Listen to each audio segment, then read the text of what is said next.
Hi everyone, నా పేరు doctor Archana Reddy, consultant gynaecologist, Apollo hospitals and coke clinics, Hyderabad. ఈరోజు మనం గర్భాశయ కణితులు, వాటి లక్షణాలు, చికిత్సా విధానం గురించి తెలుసుకుందాం. గర్భాశయ కణితులు చాలా వరకు నాన్ క్యాన్సరస్, అంటే క్యాన్సర్ కాని కణితులుగా మనం చూస్తూ ఉంటాము. ఇవి చాలా వరకు రిప్రొడక్టివ్ ఏజ్ గ్రూప్, అంటే 20 నుండి 40 సంవత్సరాల వయసు ఉన్న మహిళల్లో కనిపిస్తూ ఉంటాయి. 70 నుండి 80% వరకు ఇవి 50 సంవత్సరాల వయసున్న మహిళల్లో ఎక్కువ వరకు కనిపిస్తూ ఉంటాయి.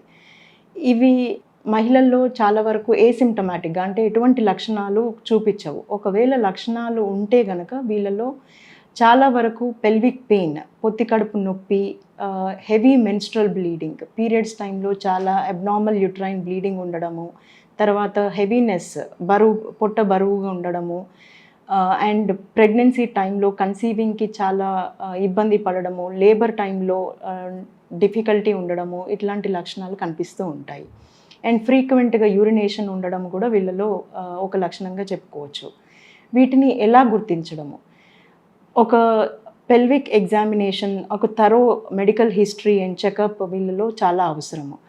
తర్వాత ఇమేజింగ్ టూల్స్, ఒక మంచి అల్ట్రాసౌండ్, ఎంఆర్ఐ టు డిటెక్ట్ వాళ్ళ సైజ్ ఆఫ్ ది ఫైబ్రాయిడ్స్ కానీ, వాళ్ళ లొకేషన్ ఎక్కడ ఉంది, గర్భాశయంలో ఎక్కడ లొకేట్ అయి ఉన్నాయి, ఎన్ని నెంబర్ ఆఫ్ ఫైబ్రాయిడ్స్ ఉన్నాయి అనేది ముఖ్యంగా తెలుసుకోవడం చాలా ఇంపార్టెంట్. తర్వాత హిస్ట్రోస్కోపీ ద్వారా కూడా ఎన్ని ఫైబ్రాయిడ్స్ ఉన్నాయి అండ్ ఎక్కడ లొకేట్ అయి ఉన్నాయి అనేది మనం చూసుకోవాలి. సో వీటి ద్వారా మనం వీటిని గుర్తించవచ్చు. తర్వాత ట్రీట్మెంట్ ఆప్షన్స్కి వచ్చేసరికి వీటిని ఎలా మనం ట్రీట్ చేయొచ్చు?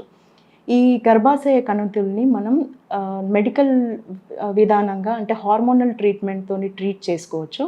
అయితే వీటి నెంబర్ని, సైజ్ని అండ్ లొకేషన్ని బట్టి వీటి ట్రీట్మెంట్ విధానం మారుతూ ఉంటుంది.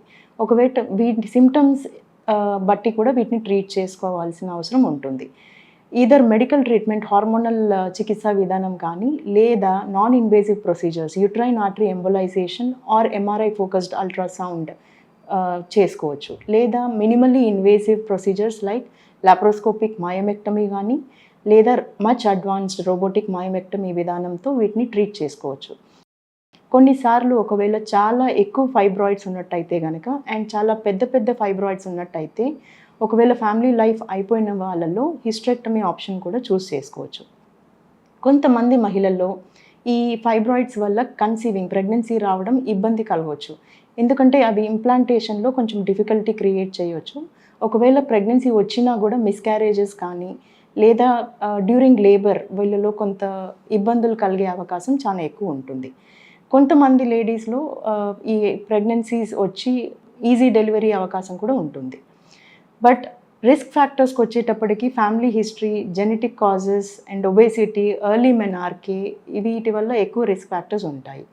హెల్దీ లైఫ్ స్టైల్ మెయింటైన్ చేస్తూ, ఒక balanced diet and balanced weight maintain చేస్తూ, రెడ్ మీట్ డైట్ లో మెయింటైన్ చేస్తూ, healthy greens and fruits diet rich maintain చేస్తూ ఉన్నట్టయితే కనుక ఈ ఫైబ్రాయిడ్స్ని కొంచెం అరికట్టవచ్చు.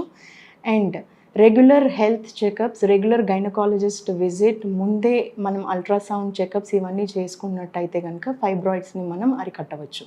Thank you.